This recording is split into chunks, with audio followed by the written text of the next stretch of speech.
Əmlak bölgüsü zamanı bəzi qaranlıq məqamlar ortaya çıxır. Belə problemlərdən biri də birgə nigah zamanı alınan avtomobilin boşanma ərəfəsində necə bölünməsi ilə bağlıdır. Elə hallar da olur ki, cütlüklərdən biri boşanma zamanı digərinin xəbəri olmadan avtomobili sataraq pulu götürür. Əslində isə bu məsələ hüquqi cəhətdən necə tənzimlənməlidir? Bu sualın cavabını növbəti sujetimizdən biləcəksiniz. Ailə qurduqdan sonra biz maşın aldıq. Və elə oldu ki, biz boşanası olduq.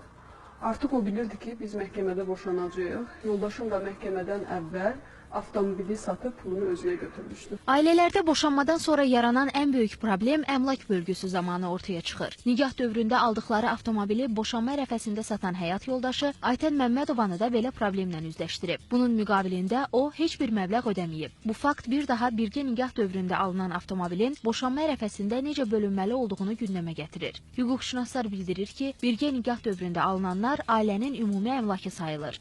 Avtomobil də əmlak reyestrindən qeydiyyatdan keçdiyinə görə ailənin daşınar əmlakı olur. Buna görə də avtomobilin satışı zamanı notariat orqanları ər və arvadın hər ikisinin razılığını almalıdır. Notariat orqanları şəxsiyyət vəsiqəsinə baxdıqda şəxsin evli olduğunu görür. Əgər kişi satırsa arvad tərəf, qadın arvad satırsa kişi tərəfi, yəni ər tərəfin razılığı mütləq alınmalıdır. Bundan sonra keçirilmiş alqı-satqı əməliyyatı tam olur qanuni. Hüquqşünasın sözlərinə görə, əgər tərəflərdən biri avtomobilin satışını gizlin həyata keçirərsə, qarşı tərəf məhkəmə vasitəsilə özünə dəyən ziyanın ödənilməsini tələb edə bilər. Gizlin olaraq alqı-satqısını həyata keçirən tərəfin mülki hüquqi məsuliyyəti yaranır. Aldanmış tərəf bunu məhkəmədə mübahisələndirib etibarsızlığını, alqı-satqı müqaviləsinin etibarsızlığını qoya bilər və eyni zamanda mülki hüquq pozuntusu olduğu üçün maddi və mənəvi zərərin ödənilməsi tələbində qoya bilər.